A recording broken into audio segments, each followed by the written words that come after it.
Hello dear students, आज हम लोग बात करेंगे फजांस रूल। फजांस रूल होता क्या है, फजांस रूल में क्या क्या प्रॉपर्टीज होती हैं, इसकी क्या कैरेक्टरिस्टिक्स होती हैं और फजांस रूल बताता क्या है। आज हमारा यही टॉपिक है। तो आइए बच्चों, हम अपने वीडियो को शुरू करने से पहले आप सबसे एक बार कहेंगे कि वीडियो को जोरदार तरीके से लाइक करें, सब्सक्राइब करें और अपने ज़्यादा से ज़्यादा दोस्तों के पास शेयर करें, जिससे यह आपके सभी फ्रेंड्स के पास पहुंच सके जिससे इसकी ज़रूरत है। ठीक है, तो आइए सबसे पहले हम बात करते हैं यह किस क्लास के लिए। जो भी बच्चे 11th में हैं, 12th में हैं, पीएससी कर रहे हैं या ऐसी कोई भी तैयारी कंपटीशन लेवल की तैयारी कर रहे हैं, उन सब में कंपटीशन लेवल तैयारी की बात करें, जेई, नीट, इन सब के बच्चों के लिए भी बहुत इंपॉर्टेंट टॉपिक है फजांस रूल। फजांस रूल में काफ़ी इंपॉर्टेंट क्वेश्चंस आपको आते हैं। तो आइए आज हम लोग फजांस रूल स्टार्ट करते हैं। सबसे पहले बात करेंगे फजांस रूल कहता क्या है। फजांस रूल कहता है कि कोई भी बॉन्ड 100% आयनिक नहीं होता। कोई भी बॉन्ड 100% आयनिक नहीं होता, उसमें कुछ ना कुछ परसेंटेज ऑफ कोवेलेंट करेक्टर जरूर प्रेजेंट होता है। परसेंटेज ऑफ कोवेलेंट करेक्टर जरूर प्रेजेंट होता है। तो अगर हम कहें कि अगर कोई भी बॉन्ड, एग्जांपल ले लें NaCl, ये हम जानते हैं कैसा कंपाउंड है, ये एक प्रकार का आयनिक कंपाउंड है। कैसा कंपाउंड है? तो आयनिक कंपाउंड है। तो आयनिक कंपाउंड करने का सेंस, तो यह इसके बीच Na और Cl के बीच कौन सा बॉन्ड प्रेजेंट है? आयनिक बॉन्ड प्रेजेंट है। तो आयनिक बॉन्ड प्रेजेंट है। तो अगर यहीं पे एग्जांपल आपसे क्वेश्चन पुट अप कर दें कि क्या NaCl में जो आयनिक बॉन्ड का फॉर्मेशन हो रहा है वह 100% आयनिक है या नहीं, तो आप यहाँ पे कंफ्यूज हो जाएंगे। तो आप कहेंगे कि जी हाँ, यहाँ पे जो बॉन्ड का फॉर्मेशन हो रहा है वो 100% आयनिक हो ही नहीं सकता, या कोई भी बॉन्ड 100% आयनिक नहीं होता, उसमें कुछ ना कुछ परसेंटेज ऑफ कोवेलेंट करेक्टर जरूर प्रेजेंट होता है। और इसी को कौन बताया था? फजान साहब ने बताया था, इसलिए इसको हम लोग फजांस रूल के नाम से जानते हैं। तो आइए पोलराइजेशन, यहाँ पे यह कंप्लीट फजांस रूल पढ़ने से पहले हम कुछ इंपॉर्टेंट पॉइंट्स पे डिस्कशन करेंगे। जो हमारा फर्स्ट पॉइंट होगा पोलराइजेशन। क्या होगा? पोलराइजेशन। देन हम बात करेंगे पोलराइजेबिलिटी। देन हम लोग बात करेंगे पोलराइजिंग पावर। देन हम लोग बात करेंगे फजांस रूल के इंपॉर्टेंट पॉइंट पे। ये आज का हमारा टॉपिक है। आइए अपना टॉपिक हम लोग स्टार्ट करते हैं।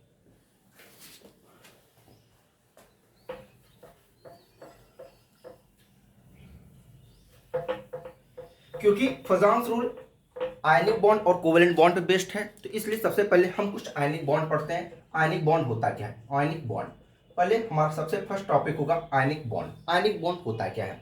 Ionic bond, the bond which is formed by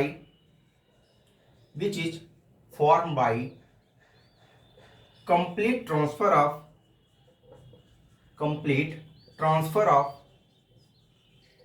of electron is known as ionic bond। अगर एग्जांपल की बात करें NaCl में क्या होता है, आप देखते हैं सोडियम एक इलेक्ट्रॉन डोनेट करके क्या बनाता है? Na फिर Cl-।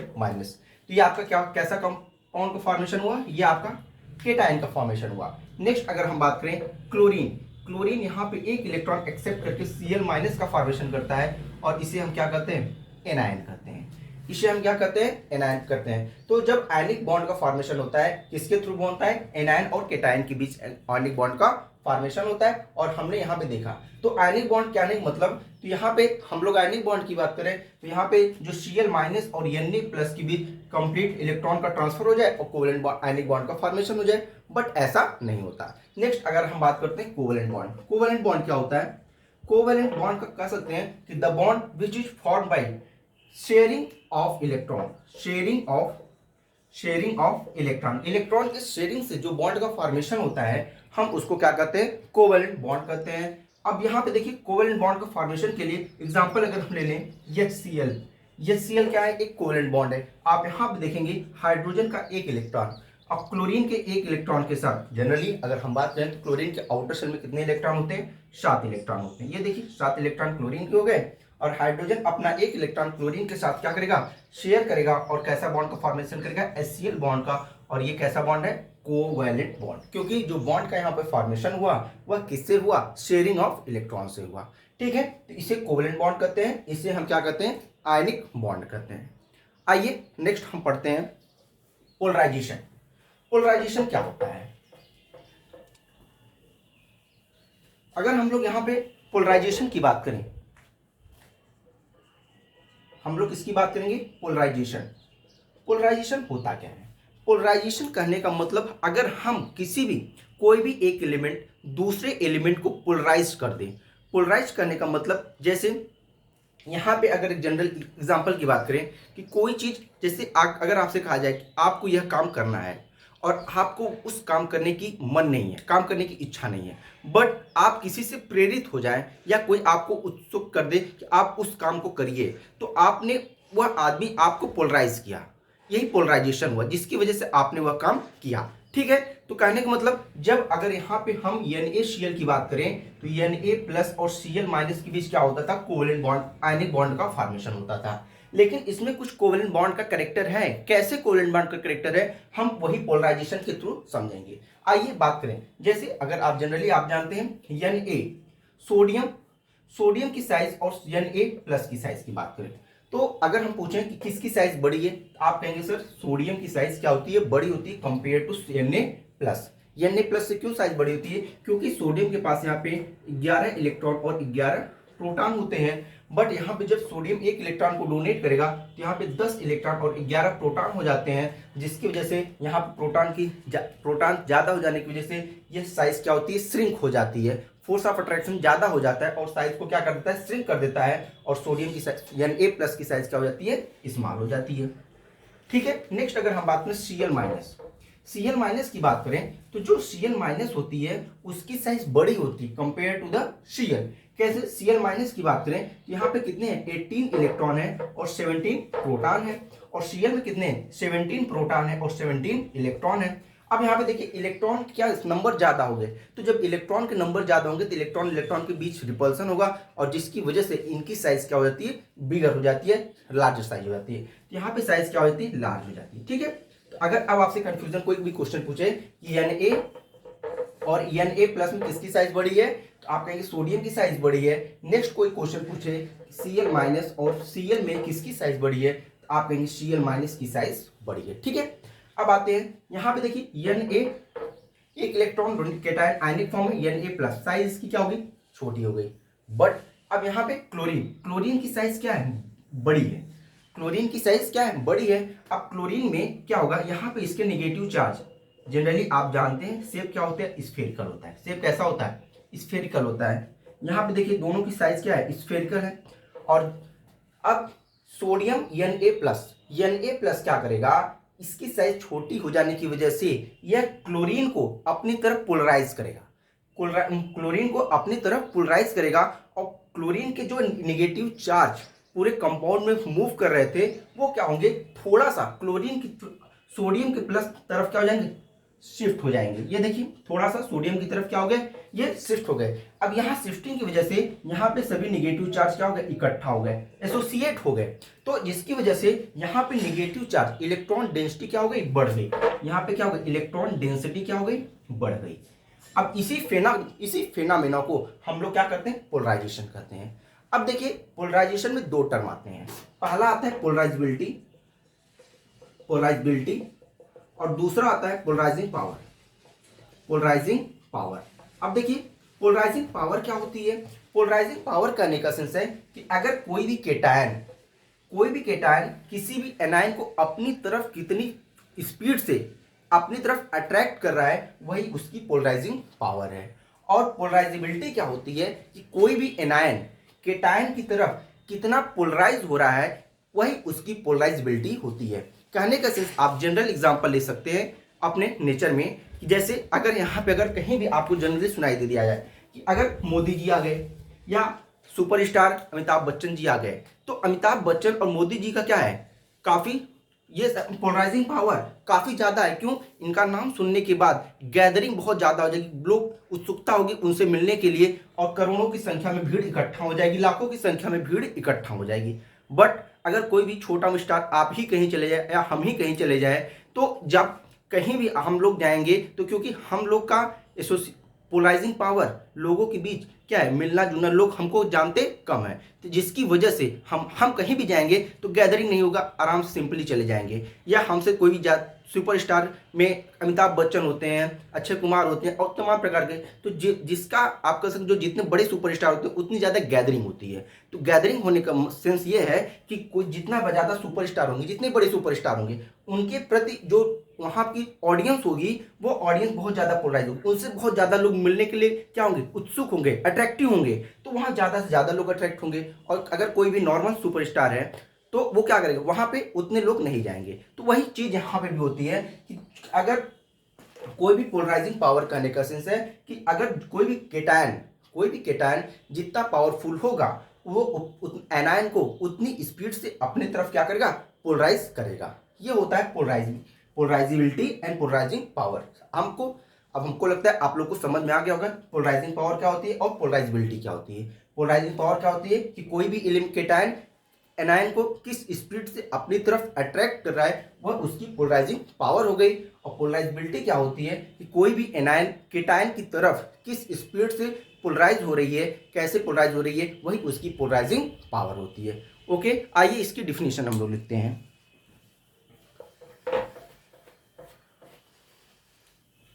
अगर हम लोग डिफिनीशन की बात करें पोलराइजिबिलिटी की, अगर हम लोग डिफिनीशन की बात करें तो कह सकते हैं कि the oppositely charge molecules, the oppositely charged ions, कह सकते हैं कि when come closer to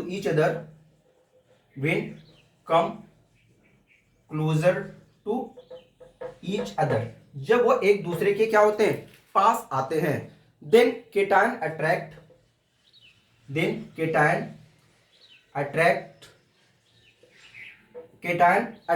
the electron cloud of anion towards itself।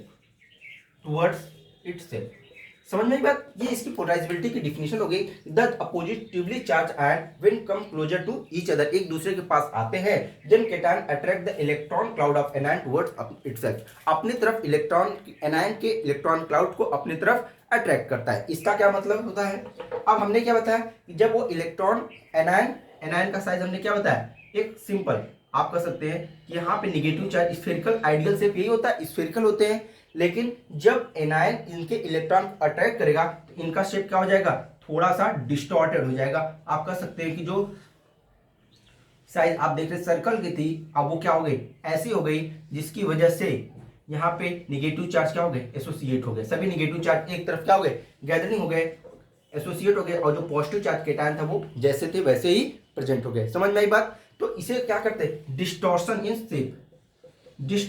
In shape of anion का शेप क्या होता है, डिस्टॉर्टेड हो जाता है। डिस्टॉर्शन मतलब होता है चेंज हो जाना, बदल जाना, डिस्टर्ब हो जाना। तो यही होता है डिस्टॉर्शन, एनायन की शेप में क्या हो जाता है, डिस्टॉर्शन हो जाता है। अब देखिए अगर यहाँ पे बात करें, एनायन की साइज जितनी ज़्यादा बड़ी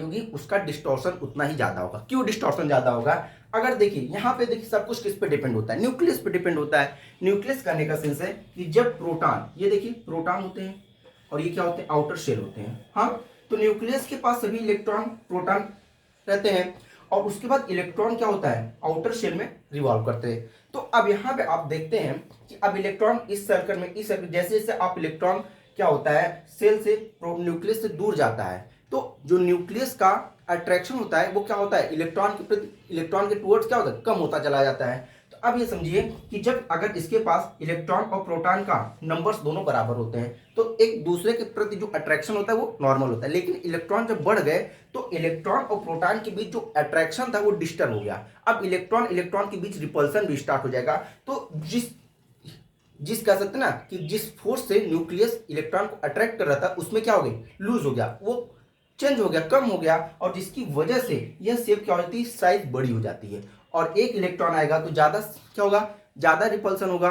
एक इलेक्ट्रॉन और अगर कर दें, जैसे एक इलेक्ट्रॉन, अगर हम इसमें 2 इलेक्ट्रॉन ऐड कर दें, कितने इलेक्ट्रॉन, तो रिपल्सन और ज्यादा हो जाएगी, साइज और बड़ी हो जाएगी। 3 इलेक्ट्रॉन हो जाएगी, साइज और बड़ी हो जाएगी। 4 इलेक्ट्रॉन ऐड कर दे, साइज और बड़ी हो जाएगी। और जब साइज ज़्यादा बड़ी हो जाएगी तो न्यूक्लियस का जो अट्रैक्शन होगा वो लगभग खत्म हो जाएगा। तो जब कम हो जाएगा, बहुत कम हो जाएगा, तो अगर प्रोटॉन वो देखेगा तो इलेक्ट्रॉन क्या करेगा, कहीं से भी न्यूक्लियस देखेगा वो उसी तरफ अट्रैक्ट हो जाएगा, वह उसी तरफ क्या करेगा, अपने सभी इलेक्ट्रॉन को क्या कर देगा। जैसे यहाँ पे देखिए, अगर एक इलेक्ट्रॉन और बढ़ा करेंगे तो और ये देखिए इसका सिर्फ और ऐसे हो जाएगा, और एक इलेक्ट्रॉन बढ़ाइए और ऐसे हो जाएगा। तो अब ये देखिए, जो प्रोटॉन के बीच आप कर सकते थे, यहाँ पे क्या होता था, इलेक्ट्रोवैलेंट फोर्स होना चाहिए था। यहाँ पे कैसा फोर्स होता था, इलेक्ट्रोवैलेंट। बट नेगेटिव चार्ज बढ़ने की वजह से इसके अंदर क्या होता गया, पोलराइजेशन होता चला गया। और पोलराइजेशन होने की वजह से यहाँ पे देखिए जो फोर्स लगना था वो शेयरिंग में कन्वर्ट हो गया। और जब शेयरिंग में कन्वर्ट हो गया तो ये आसानी से बॉन्ड का क्या हो गया, शेयरिंग हो गया। और यहाँ कौन सा बॉन्ड बन गया, कोवेलेंट बन जाएगा। ठीक है, यही होता है पोलराइजेबिलिटी। समझ में आ गई बात। आइए नेक्स्ट अपने आप क्वेश्चन पे चलते हैं। डिफिनेशन की बात करते हैं कि पोलराइजेशन पावर क्या होता है। यहाँ पे देखिए, यहाँ पे आपको कंप्लीट नोट्स भी हम प्रोवाइड करेंगे। आप वीडियो को देख के अपना नोट्स भी बनाते रह सकते हैं। अगर यहाँ पे हम पोलराइजिंग पावर की बात करें, किसकी, पोलराइजिंग पावर। अभी हमने क्या बताया, पोलराइजिंग पावर क्या होता है कि the tendency of cation to attract the tendency of cation to attract negative electron cloud of anion is known as polarizing power। किसी भी केटायन की वह एबिलिटी, वह टेंडेंसी इलेक्ट्रॉन क्लाउड, एनायन के इलेक्ट्रॉन क्लाउड को अपनी तरफ जो खींचती है उसी को क्या कहते हैं, पोलराइजिंग पावर कहते हैं। अगर पोलराइजिंग पावर की बात करें, डायरेक्टली प्रोपोर्शनल टू होता है चार्ज ऑफ केटायन। अब देखिए केटायन की चार्ज की बात करें, जैसे अभी हमने बताया कि नेगेटिव चार्ज बढ़ने से किसी भी एलिमेंट की आयन की साइज क्या होती है, बढ़ती चली जाती है। उसी प्रकार पॉजिटिव चार्ज बढ़ेगा, जितना पॉजिटिव चार्ज बढ़ती चली जाएगी उतना ही जो कैटायन होगी उसकी साइज क्या होती है, छोटी होती चली जाएगी, जिसका यूज अभी हम आगे आपको बताएंगे। ठीक है, नेक्स्ट अगर हम बात करें पोलराइजेबिलिटी। अब ये क्या होता है, आप कह सकते हैं कि the tendency of anion to get polarized by a cation. The tendency of anion to get polarized by an cation, is called polarizability। अब आप यहां पे कह सकते हैं कि जो पोलराइजेबिलिटी होता है, अभी किसके डायरेक्टली प्रोपोर्शनल होता है, पोलराइजेबिलिटी आप कह सकते हैं directly proportional to charge of anion की चार्ज जितना ज्यादा होगा, किसी भी एनायन पे जितना ज्यादा नेगेटिव चार्ज होगा वह उतनी आसानी से क्या होगा, पोलराइज हो जाएगा, उसकी पोलराइजेबिलिटी उतनी ज्यादा होगी। ओके, तो ये रहा आपका पोलराइजिंग पावर और ये रही आपकी पोलराइजेबिलिटी। नेक्स्ट हम लोग बात करते हैं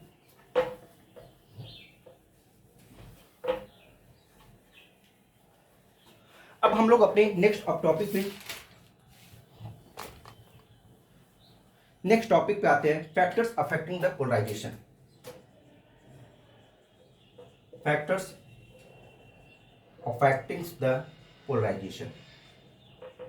कौन कौन से फैक्टर हैं जो पोलराइजेशन को अफेक्ट करते हैं। फर्स्ट पॉइंट की बात करें, जैसा भी हमने आपको बताया कि चार्ज ऑफ केटायन की बात कर लेते हैं ना, चार्ज ऑफ केटायन। इसमें बहुत एक इंपॉर्टेंट पॉइंट है जो हम लोग लास्ट में बात करेंगे। क्या होगा कि pseudo noble gas electronic configuration, जो इन सब का सबसे इंपॉर्टेंट पॉइंट है, और मैक्सिमम जेई और नीट किसी भी कंपटीशन एग्जाम में नोबेल गैस इलेक्ट्रॉनिक कन्फिग्रेशन होता है, वही आपसे पूछा जाता है। ठीक है, तो जिसकी डिस्कशन हम लोग लास्ट में करेंगे। आइए हम बात करते हैं पहले चार्ज ऑफ केटायन। अभी हमने बताया कि चार्ज ऑफ केटायन क्या करता है, पोलराइजेशन करता है, पोलराइजिंग पावर को बढ़ाता है। तो कह सकते हैं smaller the size of cation greater the polarizing power. अब आप कह सकते हैं कि जो पोलराइजिंग पावर है वो इनवर्सली प्रोपोर्शनल है किसके, साइज ऑफ केटायन। केटायन के साइज का क्या है, इनवर्सली प्रोपोर्शनल है। तो आप कह सकते हैं कि केटायन की साइज जितनी छोटी होगी उसकी पोलराइजिंग पावर उतनी ज़्यादा होगी। आइए हम अपने फर्स्ट ग्रुप के एलिमेंट्स को ले लेते हैं, जैसे lithium, sodium, potassium, rubidium, caesium. ठीक है, ये हमारे फर्स्ट ग्रुप के एलिमेंट है। तो अगर इनकी हम पोलराइजिंग पावर की बात करें तो पोलराइजिंग पावर सबसे ज़्यादा क्या होगी, size of cation. Size of cation इसकी छोटी होगी। ये देखिए केटायन हो गए हमारे, ये सब हमारे क्या है, केटायन। अगर अब साइज की बात करें तो ये देखिए डिक्रीजिंग ऑर्डर ऑफ, ये आपका क्या हो गया, decreasing order of polarizing power, decreasing order of polarizing power. समझ में आई बात कि चार्ज ऑफ केटायन, किसी भी केटायन का जितना ज्यादा छोटी साइज होगी वह उतना ज्यादा क्या करेगा, पोलराइजिंग पावर होगा उसका, उतना ही ज्यादा उसका पोलराइजिंग पावर होगा। नेक्स्ट अगर हम बात करें size of anion, sorry charge of anion की बात कर लें। पॉइंट नंबर टू हमारा क्या है, चार्ज ऑफ, अभी हम साइज की बात करें तो लिखेंगे साइज ऑफ एनायन। अगर साइज ऑफ एनायन की बात करें तो जैसा वहां पे अभी हमने बताया कि larger the size of anion, larger the size of anion greater will be polarizability।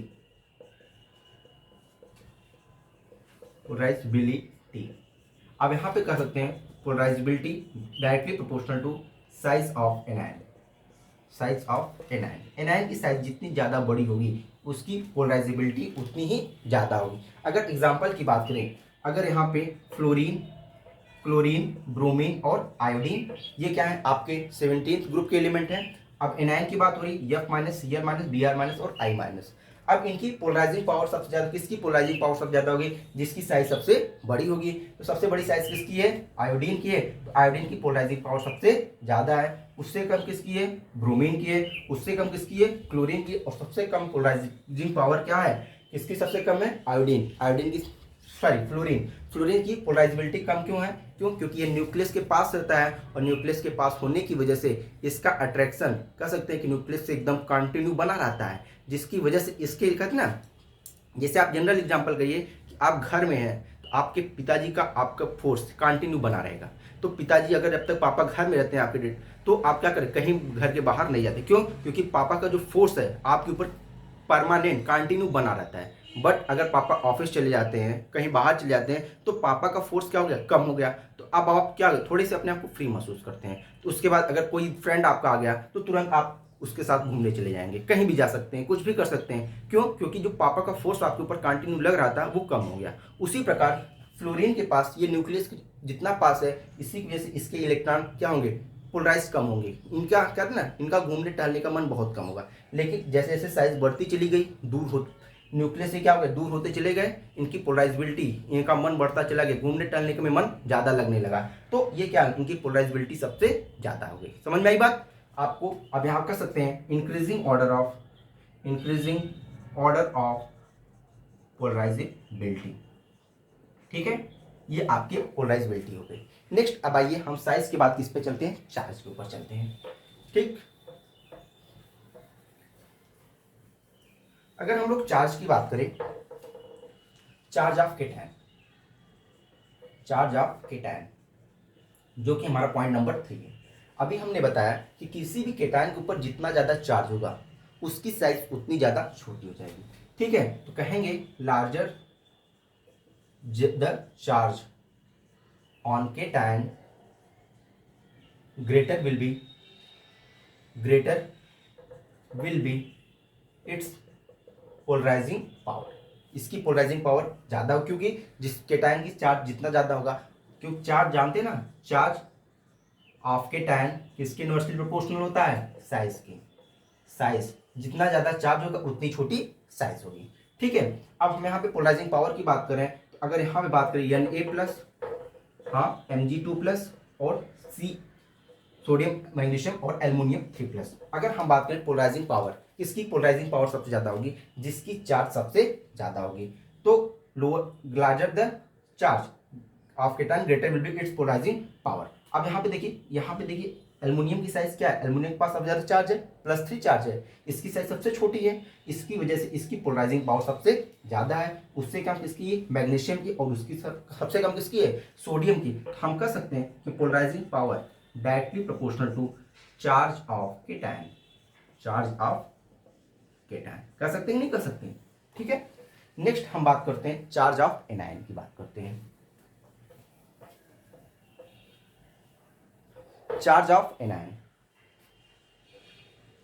Charge of anion. अब देखिए एनायन की बात करते हैं, तो अभी हमने आपको बताया कि greater the charge on anion, charge on anion greater will be polarizability, इसकी पोलराइजेबिलिटी सबसे ज्यादा होगी।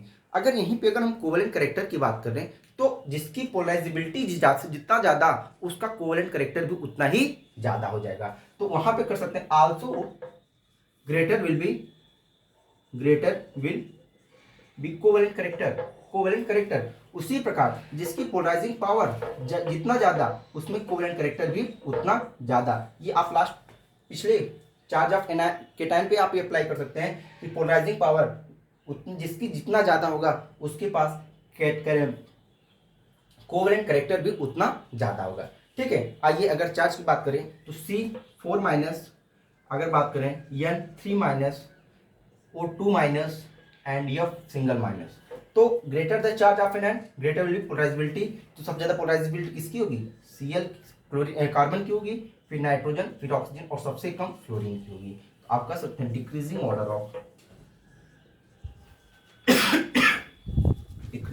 ऑर्डर ऑफ पोलराइजेबिलिटी, ठीक है।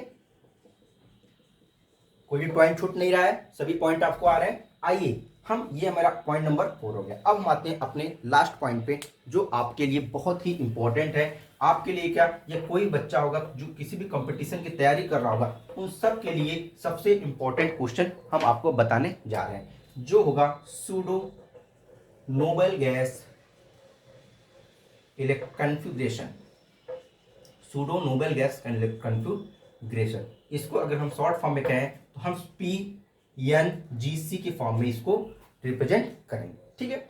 सबसे पहली बात अगर हम नोबल गैस की करें तो नोबल गैस कौन से एलिमेंट होते हैं, ऐसे एलिमेंट जिसका electronic configuration NH2 and NP6 होते हैं, हम उनको क्या करते हैं, नोबल गैस करते हैं। एग्जाम्पल के लिए बात कर दें, नियॉन, ऑर्गन और क्रिप्टन की बात करें तो नियॉन का क्या होता है आप जानते हैं, 2s2 2p6, ये आपका क्या हो गया, नियॉन हो गया।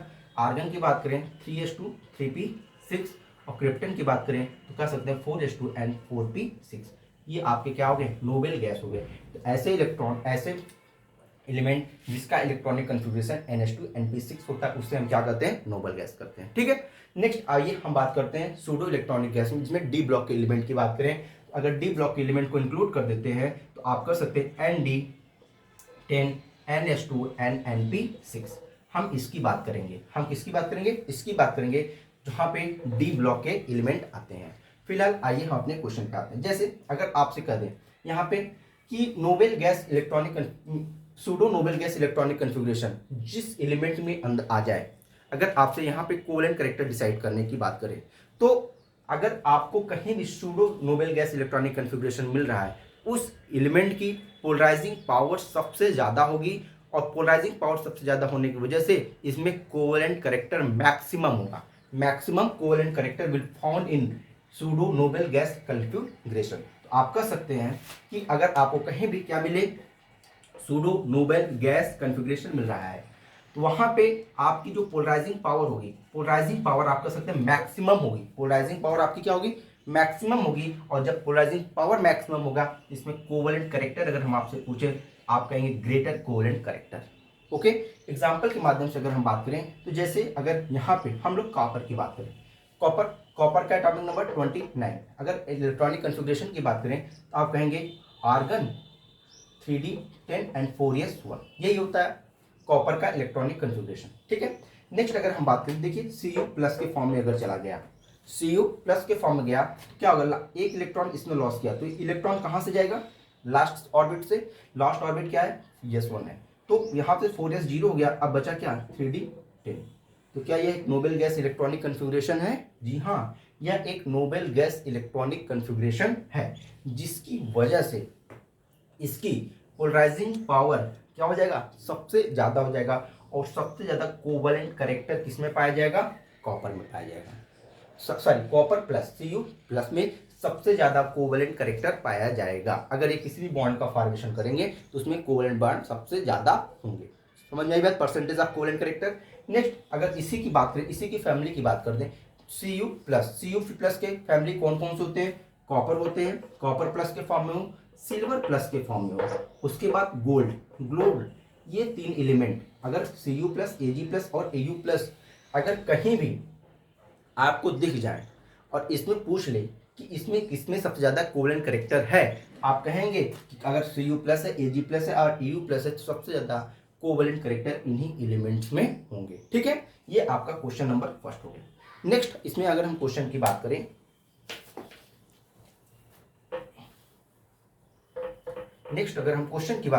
इसमें अगर आपके पास जिंक आ गया, जिंक, ठीक है, जिंक का कितना होता है, 30 होता है। इसका इलेक्ट्रॉनिक कन्फिगरेशन क्या होगा, ऑर्गन 3d 10 एंड 4s2। हाँ, अगर जिंक का भी pseudo noble gas electronic configuration करना हो तो हम क्या कर सकते हैं, Zn2+। आप क्या लिखेंगे, ऑर्गन 3d 10, क्योंकि 2 इलेक्ट्रॉन 4s2 से गायब हो गए। अब यहाँ पे देखिए Zn2+ के फॉर्म में चला गया, और Zn2+ के फॉर्म में गया, उसकी जो पोलराइजिंग पावर हो गई क्या हो गई, मैक्सिमम हो गई, और कोवलेंट करेक्टर उसमें क्या हो गया, मैक्सिमम हो गया। जब मैक्सिमम कोवलेंट करेक्टर इसमें हो गया तो अब इसके पास भी कोवलेंट करेक्टर क्या हो गया, मैक्सिमम हो गया। देन अगर आपसे बात करें इसके फैमिली का, जिंक का फैमिली कौन कौन, Zn2+, cadmium 2+ and mercury Hg2+।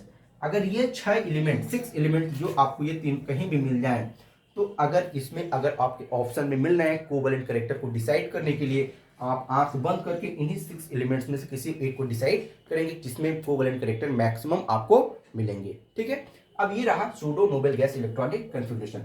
एक पॉइंट आपसे पूछा जाता है कि सॉल्युबिलिटी के बारे में, कि सॉल्युबिलिटी किसमें ज्यादा होती है। जैसे अगर हमारे पास आयनिक बॉन्ड है तो उसमें नोबेल और कोवलेंट बॉन्ड है, तो सॉल्युबिलिटी किस पे ज्यादा डिपेंड करती है। सॉल्युबिलिटी की बात करें, सॉल्युबिलिटी जो हमारा आज लास्ट पॉइंट होगा, तो सॉल्युबिलिटी की बात करें तो सॉल्युबिलिटी से आप समझ देखिए, सॉल्युबिलिटी जो होता है वो आयनिक करेक्टर पे डिपेंड करता है। किस पे डिपेंड करता है, आयनिक करेक्टर पे। आप किसी भी एलिमेंट के पास जितना ज्यादा आयनिक करेक्टर होगा वो उतना ज्यादा सॉल्युबल होगा, वो उतनी ज्यादा सॉल्युबल वाटर सॉल्युबल होगा, वो उतना ज्यादा वाटर सॉल्युबल होगा। समझ में आई बात।